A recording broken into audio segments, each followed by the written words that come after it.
Today's question comes from Robert in Kentucky. I used to be a business owner, and my minor children were on the payroll for modeling on our website and doing commercials. Their pay was just enough to fully fund their Roth IRAs. Now I have sold my business, so they no longer receive W-2s. Can I fund their IRAs by having them do chores around the house if I keep track of the chores and the amounts paid? No. No. Won't survive an audit. So you have to have an earned income to fund an IRA, and you have to file a tax return on the earned income. And no, you can't have them work for you. Now, what you can do, and what I did with Rachel, Daniel, and Denise, was that any work that they did at the office, like you had done, I mean, we didn't do any modeling, but we had you selling books at the, you were the cute kid selling books at the book table, but you actually did work your little tail off. So we paid you well for that, kept track of that, and then I added up anything that you all made outside of our home: babysitting, dog sitting, yard cutting, whatever. But it had to be integrity snacks. Had to be something outside of our home. You cannot pay a kid for doing chores and file taxes on it, but you can do that if they work doing something outside the home, because someone else has paid them and is an income, and then you file that income and pay income tax on the income if it's taxable in that situation, if there's enough there, and whatever that amount totals up to the maximum on the Roth IRA you can put in. So, like, I remember one year, one kid made like $1,223, and we added it all up, and that's all we could, with integrity before God, tell the IRS that Right. they had really made. We didn't lie about it, in other words. And so I filed tax return on that kid, $1,223, and I opened a Roth IRA. Now, I paid the taxes. This is a 14-year-old or something, you know. I paid the taxes, and I put the money into the Roth IRA, the $1,200 into the Roth IRA. But it enabled me to where you guys all came out of college with a pretty good amount. Mm-hmm. It wasn't like $200,000 or something, but it was north of 50 grand probably, and that they had all grown to, and you'd done them a little bit at a time from the time you were about 10 up through 18 or whatever, and we file tax returns on you every year, and so that you have proof that there's an earned income, so that when you file it. Now, if you don't file the tax return, you're going to get in trouble, and if you can't justify proof that there's, in other words, you can't have someone come to your office and do modeling and pay them $800,000 when you could have hired another model for $2,000. You can't do that. Okay, has to be market value for the labor. Now, it can be the upper end of market value for the labor, but so when you guys did work here at the office in the summers, we paid you well so that we could fund that thing, but we didn't pay you like 5x of what we would pay someone else, because you can't. That won't survive an audit. It's not a marketplace wage, and so that's how you can do that. But it's a good question, and it's what baby step 7. That's where you would do stuff like that. You would not do that if you don't have your mortgage paid off. Yeah. And you pay your mortgage off. You would not do that while you're putting to put more than 15% away for retirement. You would not do that while you haven't funded the kid's college fund, and instead you funded the Roth IRA. You would not do that. So this is all after everything else is done. House is paid off at baby step 6. Now we're just loading up anything we can load up, and that sets the kid up. And realistically, they can be millionaires well before they're 30.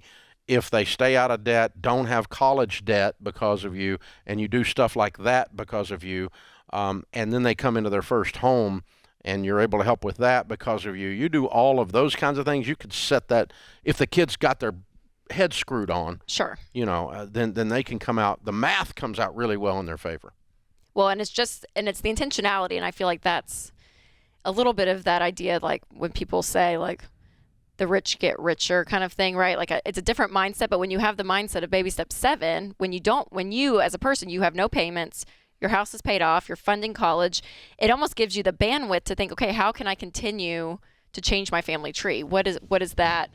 How do you continue to pass on not just the monetary side of it, but also the character side of holding it? Yeah, you teach them the hard work ethic and saving and generosity. Yeah. Versus a home where nothing is ever talked about. You're just, you know what I mean? And this isn't a conversation. There's no teaching. There's no guiding. There's nothing.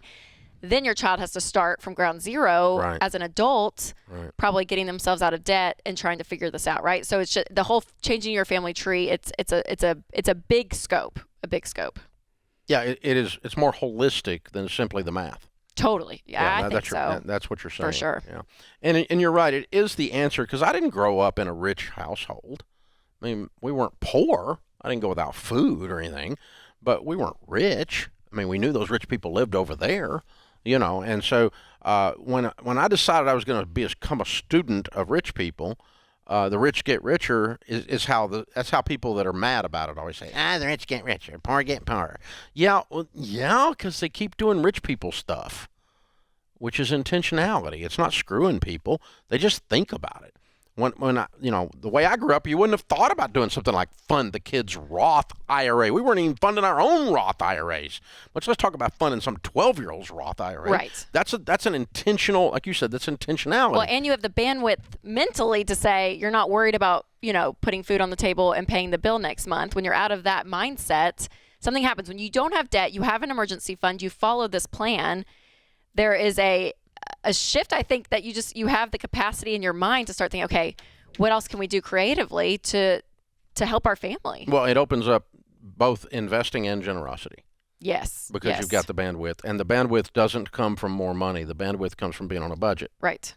And when these folks say, what got you out of debt? I always say the budget. Everybody says the budget. Because what the budget does is you're telling your money what to do instead of wondering where it went. And no one tells money to do something stupid on purpose. But we've all done something stupid with money because we didn't bother to tell it what to do. Yes. And so when you're thinking about it like that, that's what rich people do. Yes. That's do you ever recommend UTMAs still? UTMAs? Do I recommend them? Yeah. You can do them. It's just an account in the kid's name. But I know. it doesn't grow tax-free. Right. So would you recommend parents, let's just say you have parents listening on Baby Step 7, go that, hey, kid, work. We're going to file taxes on you. We're going to do the Roth IRA route. Mm-hmm. That's more beneficial. I would do the Roth, and I would do a 529 for college. Yes, those are before I did an UTMA. Yes, those are in better favor for the child long term. Right. Well, the UTMA, Uniform Transfer to Minors Act, is simply any account in the kid's name. Yeah. If you open a savings account at the bank, it's an UTMA. Yeah. Technically, under the law. It just means, because kids are, if you're not 21 or not 18 in some states, you can't do contracts, so you can't open a bank account. So your parents open it in your name, and they are named the custodian of it. And that is an UTMA. But that happens with a mutual fund, or technically a 529 it falls under that. Because I've heard of some parents doing that instead of like an ESA or 529. Yeah, but they're not getting the tax break. Yeah. And so no, you're missing out on the free tax growth. Tax-free growth is not an UTMA. So no, I wouldn't do that. I would do the 529s first. But everybody's always trying to game the system. So instead, just bother to care. And that games the system. That's what rich people do.